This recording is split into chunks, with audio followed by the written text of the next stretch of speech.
Ryzen X3D CPUs are great. The 3D layered cache layout that is under the hood of their technology allowed to triple the cache amount in comparison to non-3D CPUs. So all the cache sensitive tasks, like gaming, run way better on them. Specifically, the 5000 series X3D CPUs have done a good job of saving AM4 as a platform, and even today X3D AM4 CPUs provide way better value than AM5 solutions. But what if 3D cache was available on extremely cheap CPUs rather than starting from the middle end? Let's say a 4-core 8-thread CPU, or even a 4-core 4-thread. I know 4 cores is obsolete even by 2018 standards, but that would be the absolute best 4 cores in the absolute best conditions possible, and who knows, maybe they would run some games perfectly fine, at least without any background tasks. So yeah, this is what we are going to test today. Hello and welcome back to Hardware Lab.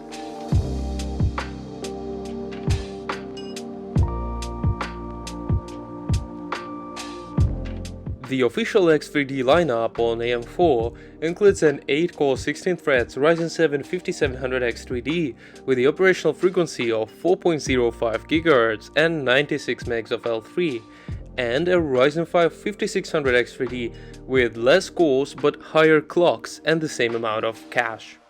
Our imaginary budget models will be made by disabling cores and threads on 5700 X3D, so they are both gonna work on 4.05 GHz, but Ryzen 3 5300 X3D will have 4 cores and 8 threads, and 5100 X3D will only be limited to 4 threads. The L3 amount will stay the same since there is no option to modify the cache size. The other two CPUs that will feature in the comparison and that could be a potential competition for these chips are Ryzen 5 3600 that is made by disabling one CCD of 3900X and Ryzen 5 5600X. They both have 6 cores and 12 threads, but 3600 is based on the older Zen 2 architecture, while 5600X is based on Zen 3, the same architecture as X3D chips. Currently, they are still considered a good mid-range CPUs, and it will be interesting to see if our imaginary budget 3Ds can outperform them. All Zen 3 CPUs will be tested on 3733 CL 1615-1536 RAM, while 3600 will use 3600 CL 1414-1434. This is due to the difference in memory controller between the two architectures and inability of Zen 2 chip to push Infinity Fabric to 1866 MHz. As usual, all the data you see in the final graphs in each test was measured separately from recording so that the recording doesn't affect the performance. The test footage is recorded with AMD's RX 7800 XT, the GPU in the testing rig. In this particular set of tests, the recording affects the performance significantly, so this is something to keep in mind. The tests are split in two separate sections: Rasterization and Ray Tracing. This is because Ray Tracing has a huge CPU performance impact in some games, despite a lot of people thinking it only affects GPU.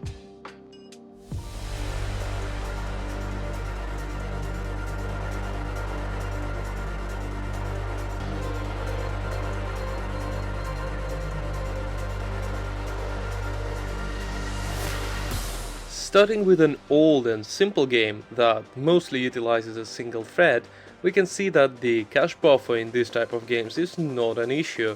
The 5600X is the fastest here, simply because it has the best single thread performance.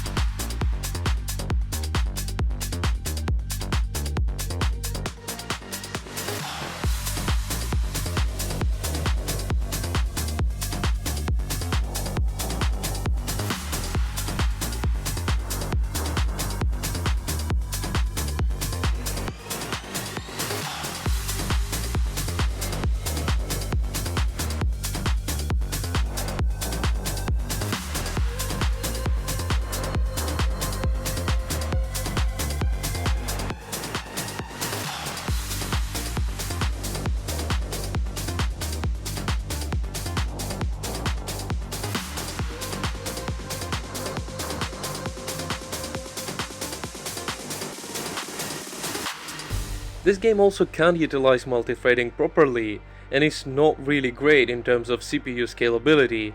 However, it is much more modern, and the CPU load on 4-core chips becomes concerning here.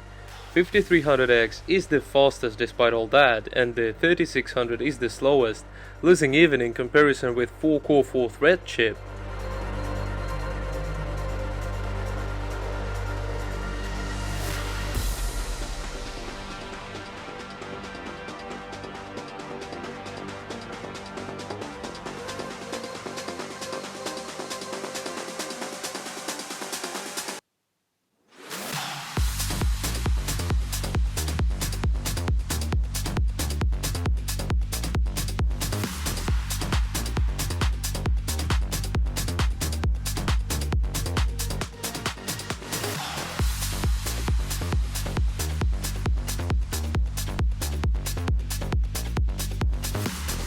Riftbreaker's CPU benchmark is known for being extremely demanding, and none of the CPUs tested can provide a good result here.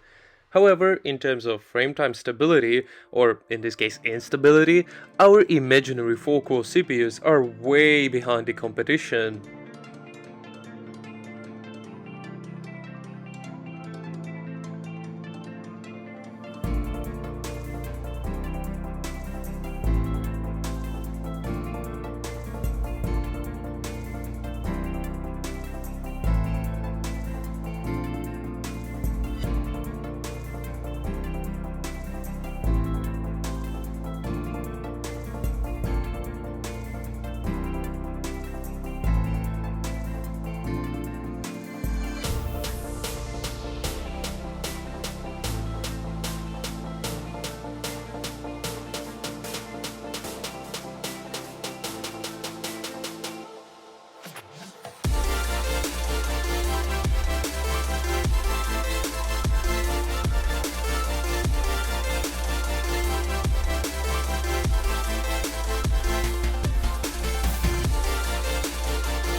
The Callisto protocol has surprised us with how bad the game multithreading utilization really is. It seems like the game only cares about cache size and single thread performance, allowing the 4-core 4-thread CPU with Infinity Cache to outperform the 6-core 5600X. You could argue that it doesn't really matter here because the frame rate is decent anyway, but I wonder what's going to happen if we decide to enable ray tracing.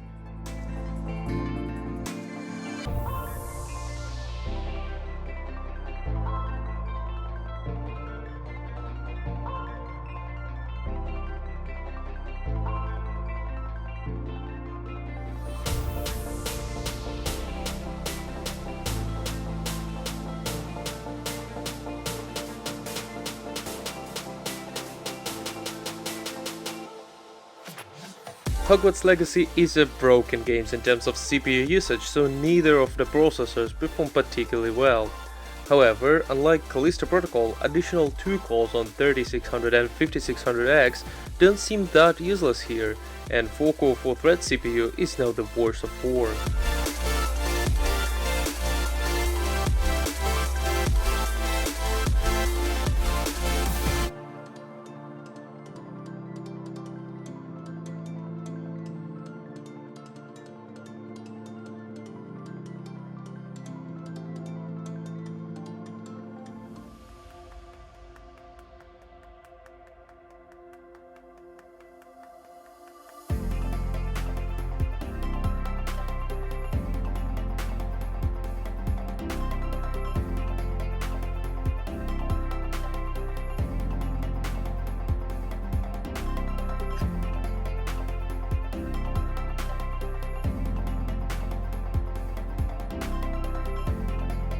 Cyberpunk is playable on all of the processors in the test, except the 4-core 4-thread one. 4-core 8-thread CPU is even roughly on par with the 5600X, although the frame time stability is worse. Also, don't forget that this test is done in the most CPU demanding location in the game rather than the benchmark.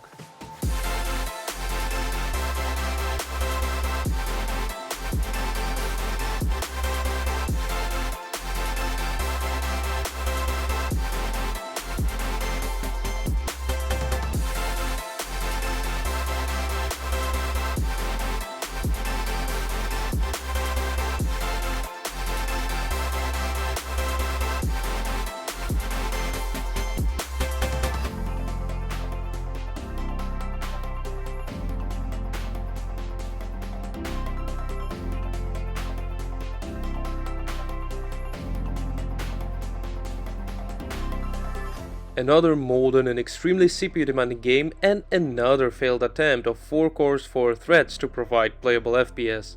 We didn't manage to record this, but the game once freezed so hard that we thought it crashed.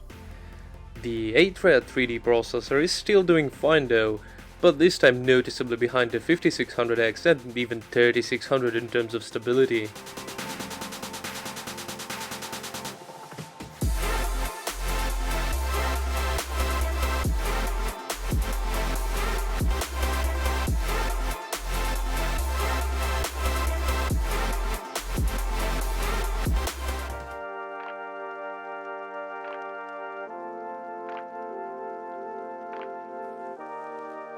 Overall, both imaginary cheap 3D CPUs run games. Kind of. 5100X3D or 4-core 4-thread chip is a joke. Yeah, it can run some games and even compete with 5600 and Counter-Strike, but seriously, modern open-world games like Cyberpunk and Starfield are just unplayable. But you can look at it from a different angle. 5100X might be the cheapest option to access the best available single-thread performance on AM4 for those who need it, and you can ensure it's really the best 4 threads you can have because, well, 3D cache. Okay, let's talk seriously now. 5300X3D. Approved? Maybe. Again, I can see the purpose and I can see who might need this CPU. But is it really a good alternative to a good old 3600?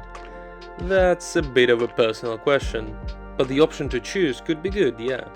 Anyway, we are probably just slightly over the half of the video, so it's too early to do any conclusions, at least before applying some ray tracing.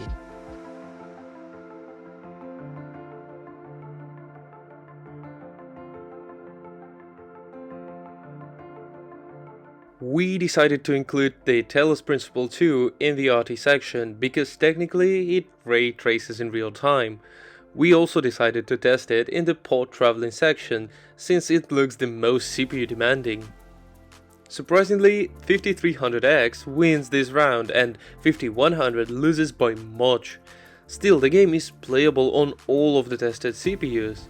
We didn't expect so graphically advanced game to be that light on the CPU load, but also that poor at utilizing multithreading, or maybe it's just extremely cache sensitive.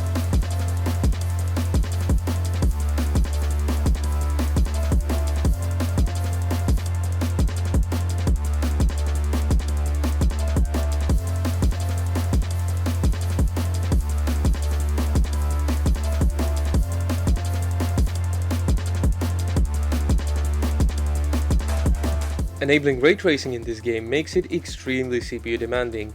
Combine that with really poor CPU utilization and you're getting sub 60 FPS at times on 3600, placing it even behind the 4 threads joke CPU. However, with RT, 5300X is no longer faster than 5600X, they are on par now.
We know that Cyberpunk isn't playable on 4 threads even without RT, of course it's not playable with.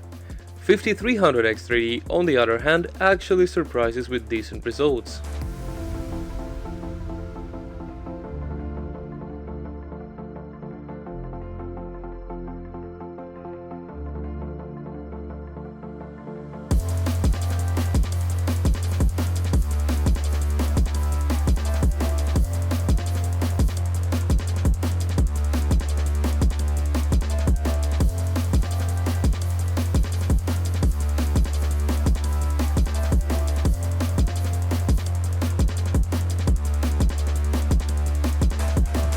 Enabling RT in Hogwarts Legacy roughly equally affected all the CPUs, aside from poor old 5100 X3D, where the game would sometimes almost pause itself for a sec. None of the tested CPUs were smooth even without RT. With RT they are all just worse.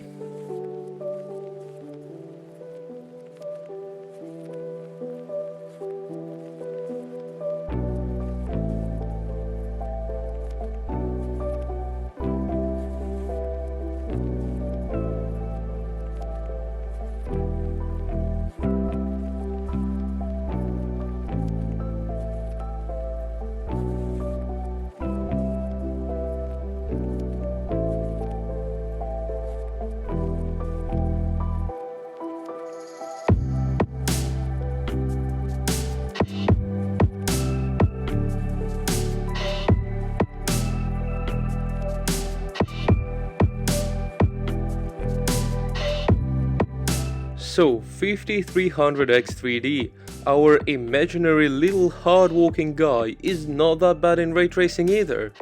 Obviously, I'd prefer to have 5600X for more flexibility and multitasking, as well as to ensure that the frametime graph would look way nicer in the games you really need it the most. However, it doesn't feel like the 5300 X3D would be that bad of a gaming CPU. Obviously, it won't be any future-proofed, but still not that bad. And 5100 X3D just feels even worse with RT than it was without. But you might have noticed when watching the tests that both imaginary 3D chips are loaded way higher, at times hitting 100%. In theory, it limits the amount of resources that can be utilized to run any background task, which might affect the performance of the game when running them. We decided to test that as well. The realistic background tasks include 3 Chrome tabs, one with the most unbiased news source, one with biased map source, and one with a YouTube video. All that plus Discord and screen demo. Both apps are open on the second screen while the main displays the actual game.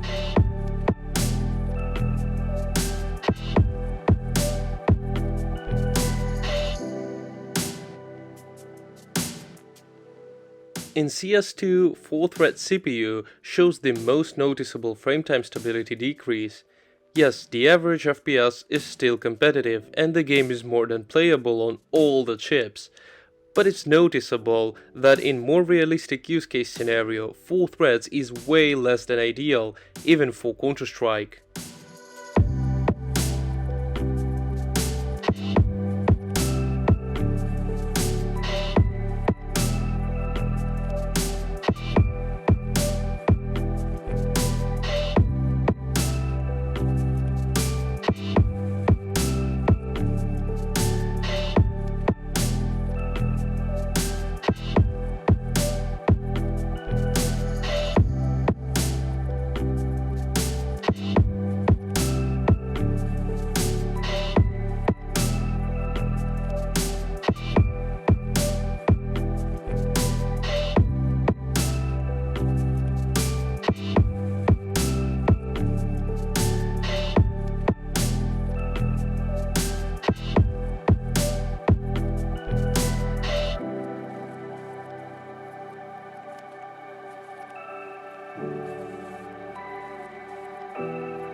Surprisingly, in Starfield, the 4-core 8-thread 5300 X3D wasn't that bad either, even with the background tasks.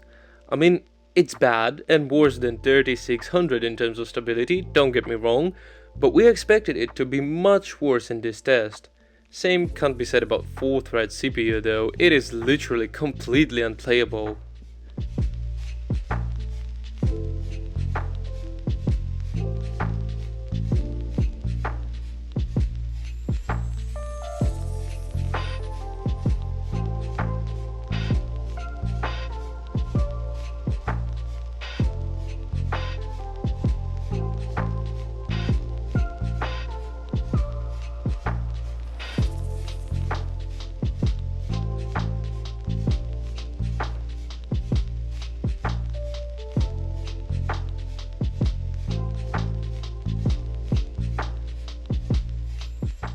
So, do the tasks that you would normally do in the background affect your performance on 4-core chips dramatically? Yes, they do, but to a lower extent than we expected, especially for the 4-core 8-thread processor. Does all that make 5300 X3D a valid CPU and a missed opportunity for AMD? I'm not sure, simply because I don't know how relatively expensive it would be to produce. This video isn't there to make any statement, it is just a test of what if these CPUs were even a thing. And if you enjoyed that and hope to see more content like this, why don't you subscribe and ring the bell? And as usual, stay up to date with HL.